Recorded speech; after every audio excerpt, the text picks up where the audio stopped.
my name's Ali Verity. I am one of two partners at CV Partners. My partner, Sarah Carter, is on my team as well. And we are the owner's rep for the developer of this project. So we work hand in hand with them, really from identifying the building to identifying consultants and now through a very long construction period.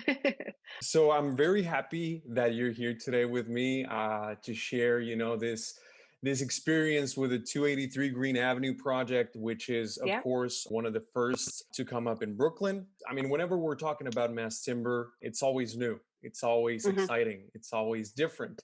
And Yeah. obviously, a lot of positives come with it, but also some challenges come with it because it's so Yeah. new, of course. It's new. Yeah. Um, There's challenges with anything with unknowns. So, Exactly. So, what I wanted to do today, Ali, is pretty much just get a little bit of your point of view on everything that came about. How did this project come about? Yeah, mhm. I'd like to hear a little bit how everything started, Ali. Sure. So I guess going back to the inception of the project, Sarah and myself have worked for this developer for probably close to 8 years. And maybe 5 years ago, they decided they wanted to do a ground up development in Brooklyn. They were looking to do something, in the luxury rental range, but something very smart and environmentally impactful, if possible. So they identified a building in Brooklyn. It was actually an old window manufacturing plant, which was pretty cool. And they sent me there to take a look at it, make sure there wasn't any obvious issues with purchasing the building or the neighborhood or anything. And so, yeah, that was how I first got involved. I went to this window manufacturing place that was for sale. And I walked through and I went back and I told them I thought it was pretty cool. And they ended up purchasing it. And from there, we, moved into identifying consultants and getting the project underway. And how Yeah. long was this that you visited that factory? I had no idea. It was probably 5 years ago at this point, maybe more. I mean, Sarah and I have been, this was with our former company, actually. So Sarah and I have been in business for about 4.5 years, which is crazy. So it probably, yeah, probably 5.5 years ago, I walked through the building for the first time. Wow. What Sarah and I do with our clients, if we get started this early, is we identify a list of potential consultants. And I think Sarah and I put together like 20 architects that we thought would be cool. And ultimately, I believe it was my client who was like, you know what, I found these guys. They seem really cool. They do like different buildings. They seem to be environmentally friendly. And she's actually the one who identified loading dock 5. And it was until we had no idea what heavy timber was. And we had our first meeting with Loading Dock 5 and told them we want this to be a very environmentally conscious building, ideally zero footprint, which we're trying to zero carbon footprint if we can. And they were like, you know what, there's this really cool material that's used everywhere, not in New York yet, but it's Yeah. heavy timber. We really like cross laminated timber. And we all just kind of like fell in love with that idea and we really went from there. So the architects were the one that brought that idea to the table pretty much. Yeah. Yeah. And were you guys for a while there, were you guys hesitating between either that or something else, or you really just went with it? Think we just went with it. I think everyone was just, we knew there were going to be some permitting challenges. There is some heavy timber in the code, but I believe Loading Dock 5 was very adamant in the beginning that cross laminated timber was the product to use. We loved the idea that it could remain exposed. It's very sustainable. All of these reasons that I think it's going to take off, we were sold on as soon as we were introduced to it.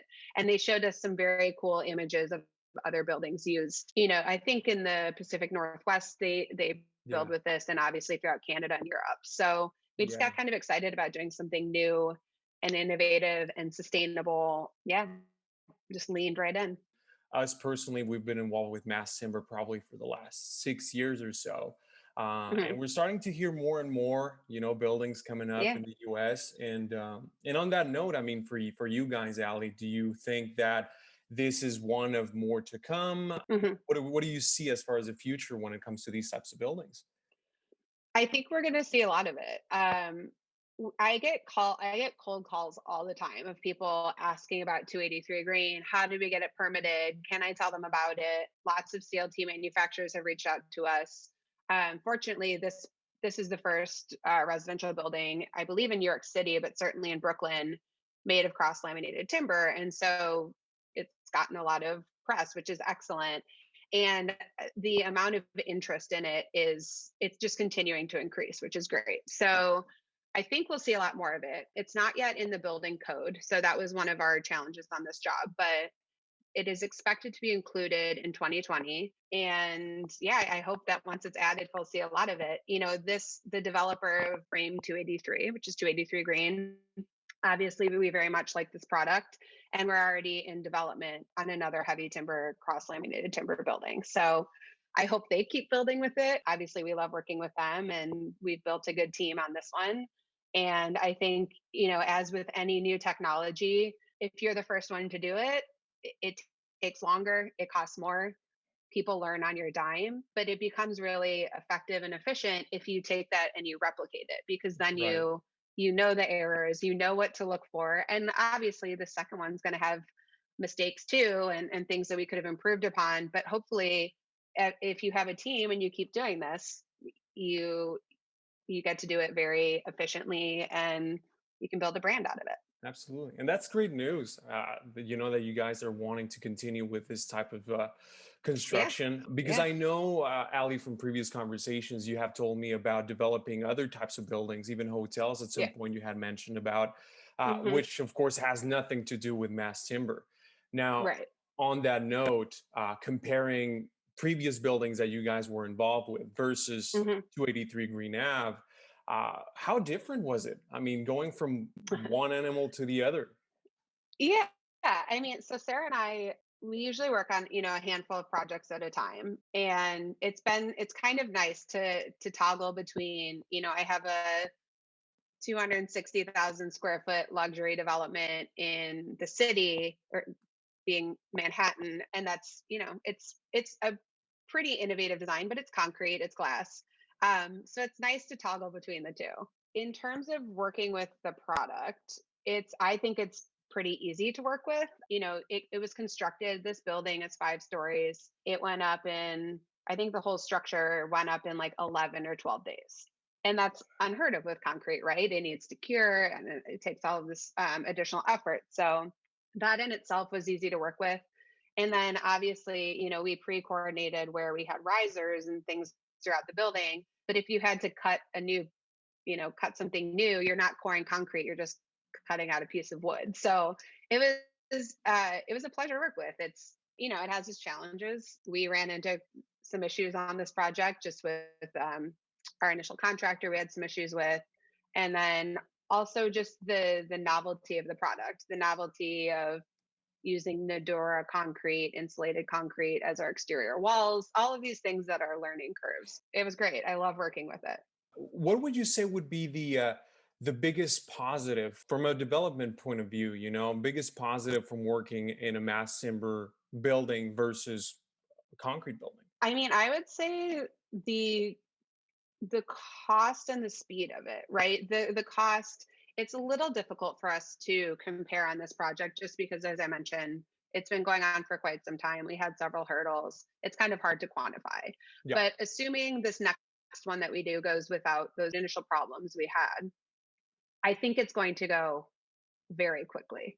Hmm. And time is money in development, right? You're sitting on a property you bought, you're paying consultants, you're paying like it all adds up. And I think that just having seen the structure go up so quickly, and now that we are going to make some changes on the exterior wall, I think you can really pitch it to people like, it's beautiful. You save on interior finishes because your structure is your exposed ceiling. It's part of your exposed walls if you want it to be, and it's fast and it's Yeah. sustainable. So you can have a clear conscience building with it. So So speed is definitely a main factor on the positives.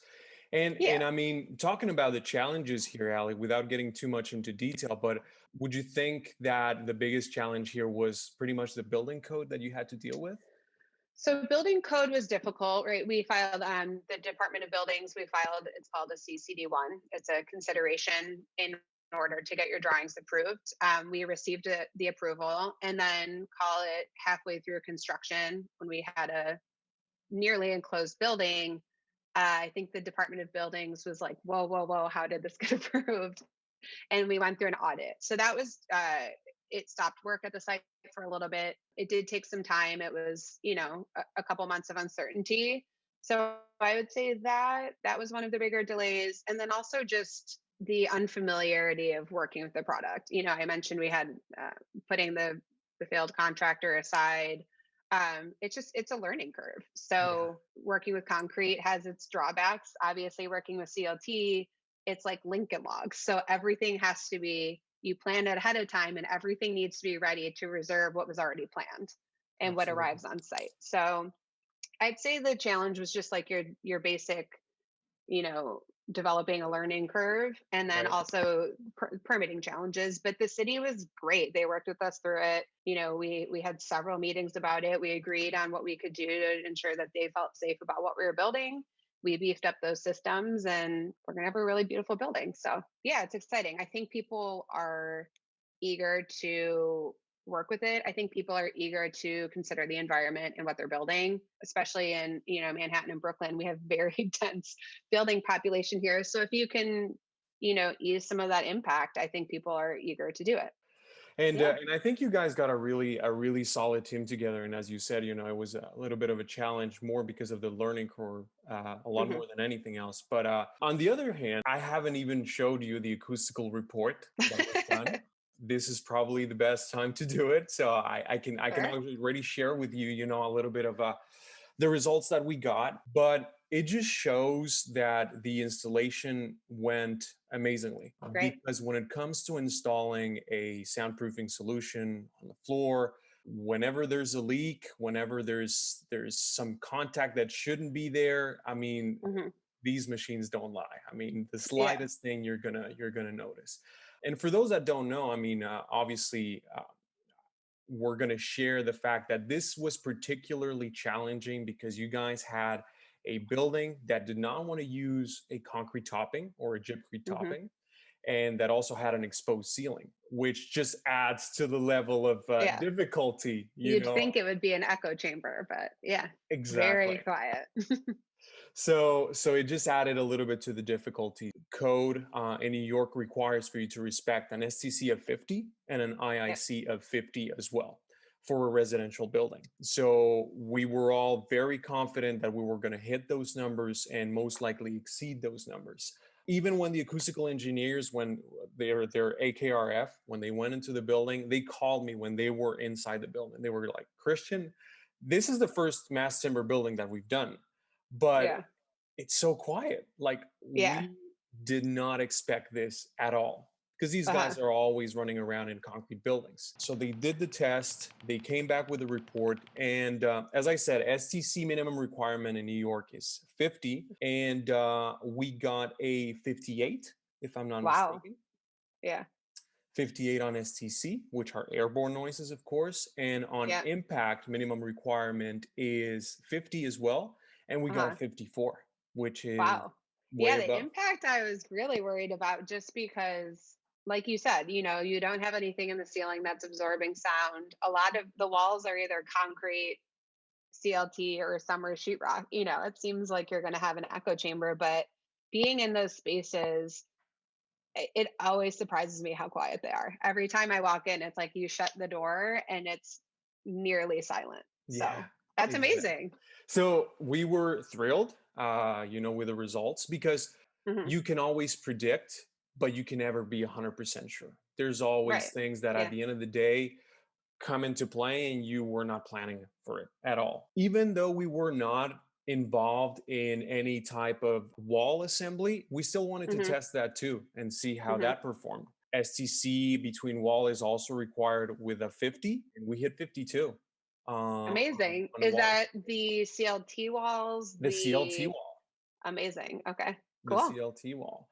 So all in all, amazing Wow. numbers. Great. Amazing numbers. So from my point of view, I was super happy with that. And that's why also I thought it was a good idea for us to have a little sit down, have a little chat, and not just talk about acoustics, of course. I think we went through, pretty much what I wanted to go through, just your general Great. experience with the building. How open are you guys with people, reaching out to you? Because as you said, people are going to want to learn from your experience, right? happy to share any information that I have. Obviously, nothing like proprietary, but I'd love to speak with people just about my experience with the product, why we love the product, why the client loves the product and is committed to doing more of these buildings. Obviously, would love the opportunity to work with more of this product and new people and kind of expand the wealth of knowledge that we've learned over the last 5 years. Yeah. Um, but yeah, I'm happy to to answer any questions and hopefully make some more CLT buildings. Great. So, Ali, I think that sums everything up. Thanks so much for your time. Pleasure working with you guys, and you Yeah, guys you made it too. really easy. Oh Um, yeah, you guys were a pleasure to work with, and very exciting to hear the results and to know that we far surpass what we need. Absolutely, absolutely. So, again, thanks a lot for your time, Ali, and I hope to talk to you soon. You too. Take care.